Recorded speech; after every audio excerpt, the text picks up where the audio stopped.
దేవుని వాక్యం. నా మంచి మనస్సు నీ ఎదుట ఉంచి ఉన్నాను అంటున్నాడు. దేవుడట మంచి మనస్సు కలిగిన వాడట. నా ప్రియమైన దేవుని బిడ్డలారా, మనుషులేమో మనస్సు మంచిగా ఉండదు, కానీ దేవుడు అంటాడు నా మనస్సు మంచిది, మంచి మనస్సుతో నేను ప్రేమిస్తున్నాను, మంచి మనస్సు కలిగిన వాడిని నేను. నువ్వు ఏ బాధల్లో, ఏ కష్టంలో, ఏ కన్నీళ్ళలో ఉన్నా వాటి నుంచి నిన్ను విడిపించగలిగే దేవుడను, నీ సమస్యలని పరిష్కరించగలిగే దేవుడను, నీ ఆటంకములను తొలగించగలిగే దేవుడను నేను.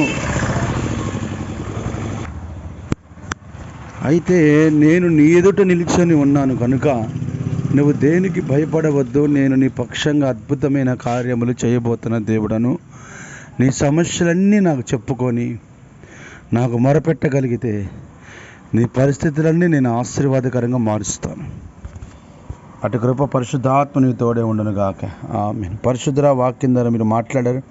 నీ బిడ్డలకి మంచి మనసుతో వారికి కావలసిన కార్యములన్నీ జరిగించమని యేసు నామమున అడుగుతున్నాం తండ్రి. ఆమేన్.